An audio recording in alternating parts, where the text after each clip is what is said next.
அலைக்காசை சீரியலோட predictions பார்க்கலாம். ஸ்ருதிக்கு support பண்றோன்னு அவங்க அப்பா அம்மா நீத்து கிட்ட போய் ரொம்ப கோவப்படுத்துற மாதிரி பேசிட்டாங்க.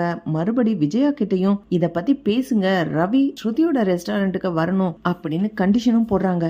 இத கேக்குற விஜயா நீத்து கிட்ட மறுபடி போய் பேசுறாங்க. இது மாத்தி மாத்தி ஆள் வந்து பேசுறதுனால நீத்துக்கு சம கோவம் வந்து ரவி கிட்ட ஒரு அக்ரிமெண்டே போடுறாங்க. இனிமே இந்த ரெஸ்டாரண்ட்டை தவிர வேற எந்த ரெஸ்டாரண்ட்டுக்கும் போய் நீங்க செஃப்பா இருக்க கூடாது அப்படின்னு சொல்லி ஸ்ருதியோட ஃப்ரெண்டு ஸ்ருதிக்கு ஒரு ஐடியா கொடுக்கறாங்க. நீ கூப்பிட்டு வரலைனா உன்னோட குழந்தைய விட்டு கூப்பிட விடு, கண்டிப்பா ரவி வந்துருவாரு. ஸ்ருதி சொல்றாங்க, நான் தான் குழந்தைய பெத்துக்கலையே, அப்புறம் எப்படி என் குழந்தைய வச்சு பேச முடியும்? இல்ல ஸ்ருதி, நீ ஒரு பொய்யாவது சொல்லு நீ கன்சீவா இருக்கேன்னு.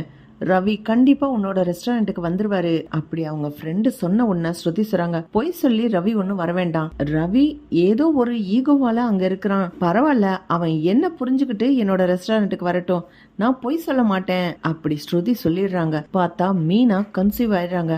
மீனா கன்சீவ் ஆன உடனே வீட்டுல முத்து, அண்ணாமலை எல்லாரும் ரொம்ப சந்தோஷமா வாழ்த்துக்கள் சொல்றாங்க. ரோஹிணிக்கும் மனோஜுக்கு விஜயாவுக்கும் மட்டும் வயிற்றுச்சலா இருக்குது. மீனா கேக்குறாங்க, ஸ்ருதி ரொம்ப கஷ்டப்படுறாங்க ரவி, அதனால நீங்க ஸ்ருதியோட ரெஸ்டாரண்ட்டுக்கு போகணும், என்னோட ஒரு சின்ன ஆசை அப்படின்னு மீனா கேட்ட உடனேயே ரவி, சரிங்க நீங்க கன்சீவ் ஆயிருக்கீங்க, இந்த சந்தோஷத்துக்காக நான் கொடுக்கற கிஃப்டாவே இருக்கட்டும், நான் ஸ்ருதி கூட சேர்ந்து வேலை செய்யறேன் அப்படி ரவி சொல்லிடுறாங்க. ஸ்ருதி கேக்குறாங்க, என்ன ரவி, உங்க அண்ணி கன்சீவ் ஆயிருக்காங்க, அது அவங்க கேட்ட உடனே நீ ஒத்துக்கிட்ட?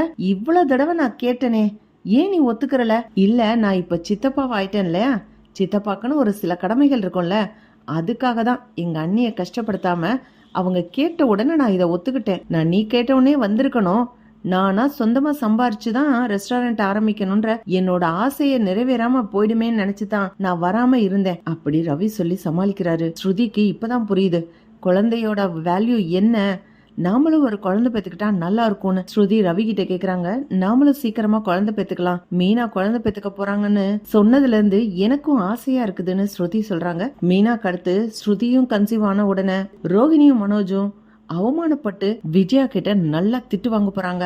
இதனால மனோஜ் டாக்டரை போய் பார்க்க போறான். டாக்டர் அவனுக்கு புரியுற மாதிரி சொல்ல தெரியாம நீயே ஒரு குழந்தையா மாறு அப்படின்னு சொல்லி அனுப்புறாரு. நடு வீட்டுல தொட்டில் கட்டி பாட்டில்ல பால் குடிச்சுக்கிட்டு குழந்தை மாதிரி உட்காந்து அழுதுகிட்டு இருக்கான் மனோஜ். இப்படித்தான் போலாம் ஃப்ரெண்ட்ஸ். பக்கம் லைக் பண்ணுங்க, ஷேர் பண்ணுங்க, கமெண்ட் பண்ணுங்க. Thank you friends.